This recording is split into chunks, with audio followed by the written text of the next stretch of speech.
I wish y'all could see my view right now. It is such a beautiful day.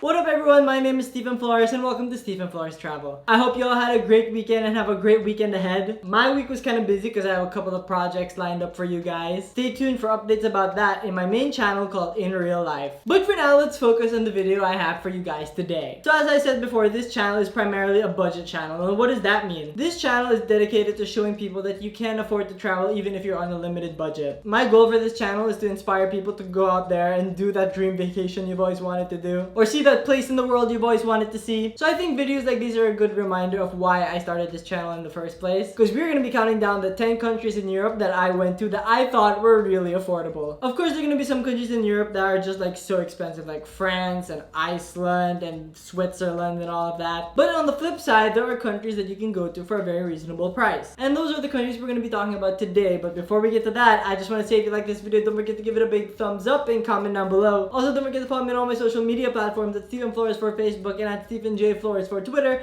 and Instagram. And if you like this video and want to see more videos like this video, don't forget to subscribe and click the bell for me, will ya? So yeah, without further ado, let's move on with the video. So before I say anything else, I just want to point out that these are in no particular order. Like, I didn't really rank these countries. I just wanted to say what my experience was in these 10 countries and why I consider them to be affordable. So yes, let us start right now. We are going to start off with the country that I really remember being really cheap, and that is Hungary. Traveling to Hungary is very cheap. I remember when we were there, we ate like a really big full course meal and we paid under 10 euros per person for it. Really good value for what you get, and there's a lot of stuff to see in Hungary too. You can see the bathhouses that they have there. You can go up Buda Castle. You can see the Houses of Parliament, which is really good. And from what I remember, all of these attractions were under 10 euros, and it's even more discounted if you have a student card. It's just a really cheap city. The public transportation is cheap, and I remember you can get a special ticket for when you're in Hungary where it's like you pay a certain amount and it's good for 4 people, like one ticket for 4 people, which I found very helpful. And it works on the metro and the buses and all of that. Like, it works everywhere, so it's really convenient. And there are a lot of free things to do in Hungary. Like, you can go see the bridge, you can go up the park. There's like a park by Buda Castle that you can go up. From what I remember, entering like the grounds of Buda Castle is free too, especially if you want to see Fisherman's Bastion. And of course, St. Matthias Church, I think it's called St. Matthias Church, is free too. A lot of free things to see, a lot of free things to do. That's why I recommend Hungary. Next up, we have Portugal. Now, Portugal is also one of those places that's really cheap. Now, I'm basing my opinion based on my trips to Lisbon. I've had 2 trips to Lisbon. And while you do have to pay a certain amount of money to go into like the palaces in Sintra and all of that, there are other places that you can see for free, such as Cabo da Roca. If you know what Cabo da Roca is, it's the westernmost point in mainland Europe. You can get to it from Lisbon and it's for free. You can see the cliffs in, I forget what you call it, I think it's called Devil's Cliffs or something like that, but you can see the cliffs in the town of Cascais for free. The district of Alfama and Belém, where you can just walk around, is free. Of course, you have to pay for some of their attractions, such as the Mosteiro dos Jerónimos and the Castelo de São Jorge and the Belém Tower and all of that. But I don't think I paid more than 10 euros for any of those. It was really cheap and affordable, and for what you got, the views that you get, it's just amazing. And of course, all the churches are free and stuff like that. And if you want to try the most iconic dessert in Lisbon, which is the pastéis de Belém, it doesn't cost you that much either. This for me is one of the cheapest big cities I went to, if you know what I mean by big city. Like, it's one of the main countries in Europe. This is one of the cheapest big cities I went to, and I would totally recommend it. Another thing is, it's a very walkable city, so you don't really have to like spend on like public transportation unless you're going to Sintra or Cascais. But like, as long as you're within the Lisbon city limits, you're good. Next up, we have the Czech Republic. Now, the Czech Republic was also one of those places that was really cheap. I remember the metro being really cheap. And just like Lisbon, Prague is very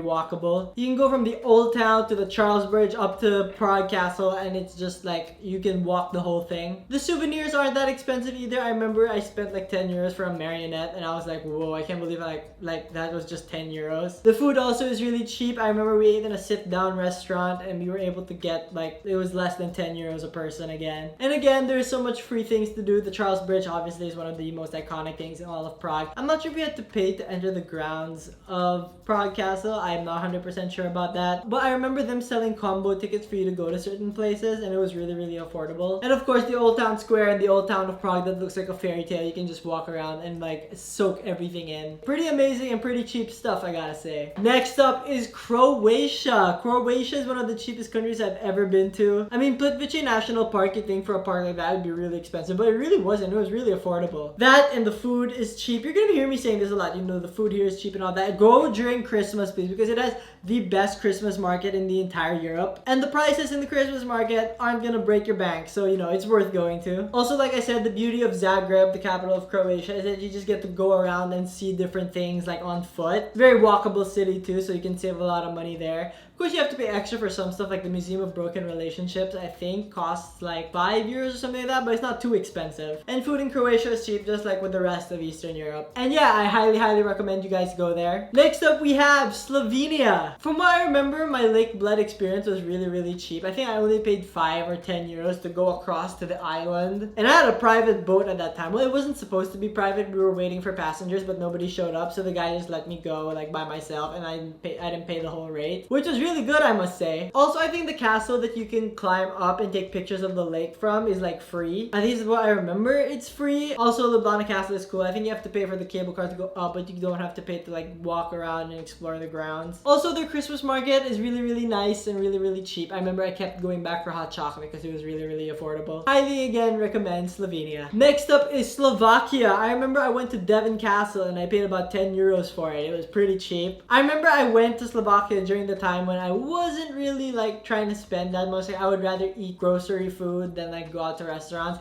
But the restaurants were so cheap. Like, I got a whole pizza for €5, guys. That's how cheap Slovakia was. And the main tourist attractions are easy to get to and free. Like, I know Bratislava Castle, as long as you don't go inside the castle and you just stay on the grounds, it's free. You can walk around the old town and see the churches, and it's all free. The only thing I paid for, if I remember correctly, was this tower at like the entrance to the old town, and for Devon Castle, which I mentioned earlier. Really cheap city, really friendly people, and like for a small city, Bratislava is really interesting. Oh, and I also paid, I think, to enter like, I think it was the presidential palace, or like this one palace that they had in the middle of the old town, but it was really great. Next up, we have San Marino. San Marino is not technically one of the cheaper places. Like, it's definitely on the cheaper side, but because it's surrounded by Italy, it can get kind of expensive relative to the other countries on this list, but it's still affordable. This was my cheapest trip, actually. Like, I think my San Marino expenses total, like for the food and for like the attractions and all of that, got up to about like 50 or 60 euros only. I remember because this is the trip I took where everything cost like $130 only. That includes my flight from Paris and all of that. But again, that being said, if you want to do everything there, like go to the museums and everything like that, it's gonna cost a little more, especially if you're gonna buy from the Christmas markets and everything. But still, I mean, 50 euros for everything I did, including transportation to and from Rimini, that's a pretty good value. And lastly, I'm gonna group these three countries together because they comprise the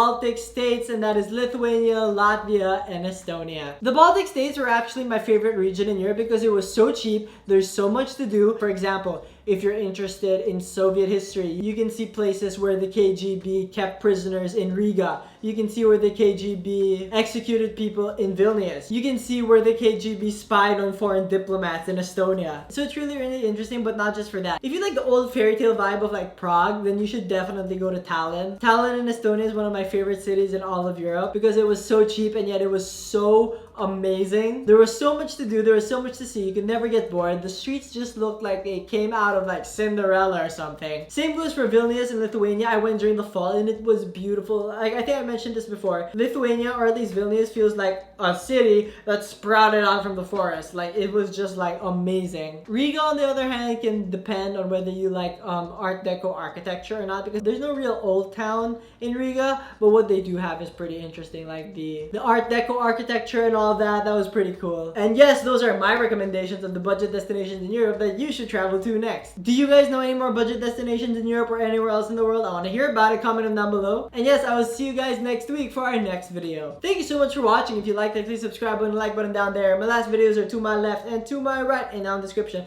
are my social media stuff. Like me on Facebook, follow me on Twitter, follow me on Instagram. Till next time, guys. See ya.